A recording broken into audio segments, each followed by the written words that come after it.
discover that it wasn't an iceberg that sank the Titanic. There's a lot of alternative theories about how that sinking occurred. That it was intentionally sunk as part of an elaborate insurance scam, and even that it was sunk by a newly created Federal Reserve. Zach Voorhees is a reliable software engineer who turned whistleblower from inside of Google. He's been exploring all of this. He had a long Twitter thread about it, and he joins us now. Zach, thank you so much for coming. We appreciate you being here. Stu, it's a pleasure to be on your show. Thank you for having me back. Yeah, so for all of the people who have not seen your Twitter thread, please explain what you think is actually going on with this submarine Titanic exploration event. Well, Stu, as you said, when the media decides altogether that something is very important, then that means they're usually trying to push something. Yeah, safe and effective. Go get your booster. Exactly. So the thing about this submarine, which is really weird, is that it was actually funded by the Rothschild dynasty. And what's also really interesting is that there is a new treaty that's getting implemented that makes it so that citizens of the Western countries like the United States, Canada, UK, can't go visit there without a permit. And that's actually already taken effect. And so the question is, why did this sub, which has all these different problems, an uncertified experimental design being run by a wireless controller and someone without submarine experience of any significant degree, why was this allowed and permitted to go down and visit this? Well, my belief is that they're going to use this as justification to prevent anyone from going down there and visiting that Titanic. Why? Because the narrative for so long has been that the iceberg blew through 1 inch of steel and cut through the hull of the Titanic, causing it to sink. Now, we all know that jet fuel can't melt steel beams, but what we should also kind of adopt is the fact that an iceberg can't cut through hardened steel. They made this Titanic unsinkable, and back then they knew what they were doing. And this hilarious narrative that lukewarm ice, right? Because that's essentially what it is at 32 degrees, could cut through hardened steel is absolutely ridiculous.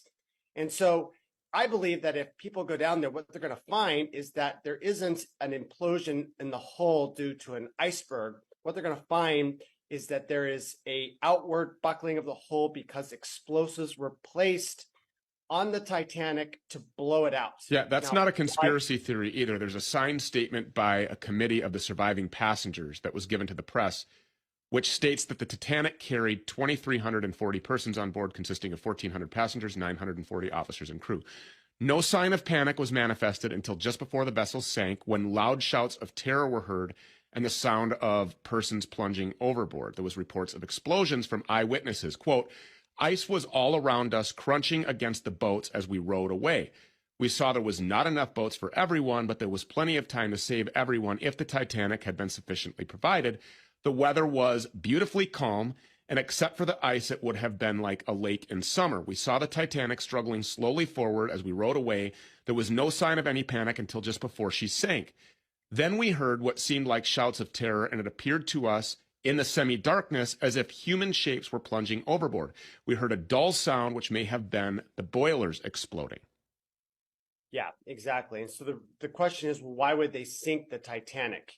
And the answer to that is that four rich families were on that Titanic that were all opposed to the Federal Reserve. So that's John Jacob Astor IV, Benjamin Guggenheim, Isidor Strass, and George Dunton Windine. And they all perished on this vessel. In fact, in the movie Titanic, there's a very short scene, about 3 seconds, where they have a bunch of people in the Titanic discussing and opposing the Federal Reserve, but it's just 3 seconds and it continues to move on. It's the belief of a lot of people who piece this together that those were the actual targets, because shortly after the Titanic sank, the Federal Reserve was instituted. And so who is the beneficiaries of this? The stockholders of the Federal Reserve. Why would this thing be funded? Well, it's being funded by the Rothschild dynasty, right? What they want to do is that they want to prevent people from visiting this Titanic. That's the reason why the media is pushing this.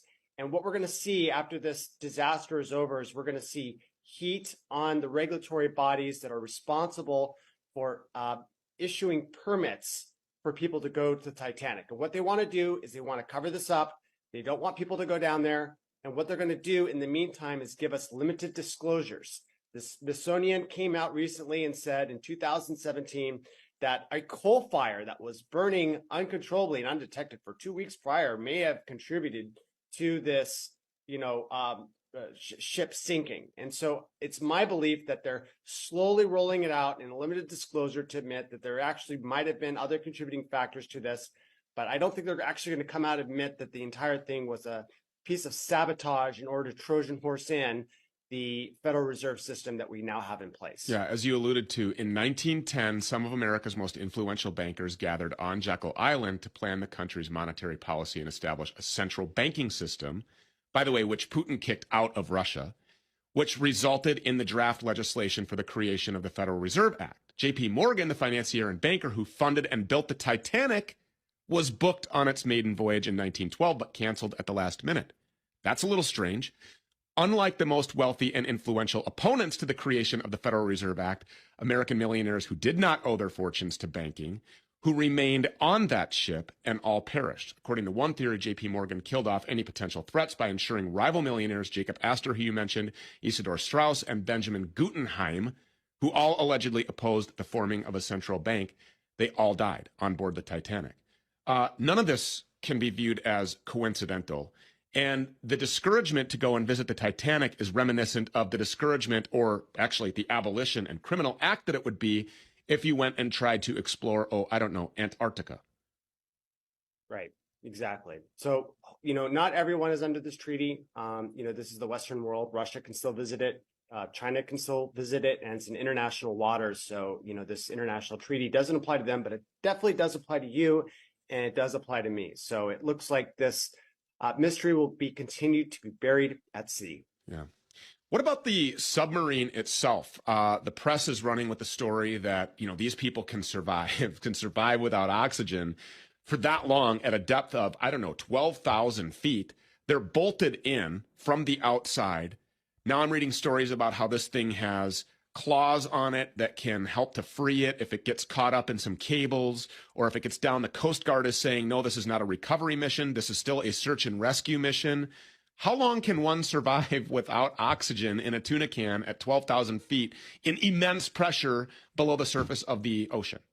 Yeah, they're done. They're done. They're perished. That's my belief. The thing is that at 5,000 feet, you're under incredible pressure. I mean, it's way more pressure under 5,000 feet of ocean than, let's say, the space station. I don't know. Tell that to Damar Hamlin. I mean, apparently right? You can be brought back to life after 26 minutes of resuscitation on a football field. Apparently, you can survive 2 heart attacks, be brought back to life. And according to BBC, death is irreversible, so you can't revive people. But somehow, here's Damar Hamlin, who's been, by the way, at least the guy pretending to be Damar Hamlin has been cleared to play NFL football. That should be an interesting and upcoming season. As more develops on this Titanic thing, I'm sure that you'll be all over it. Make sure to visit Zach on Twitter. What's your handle on Twitter, Zach?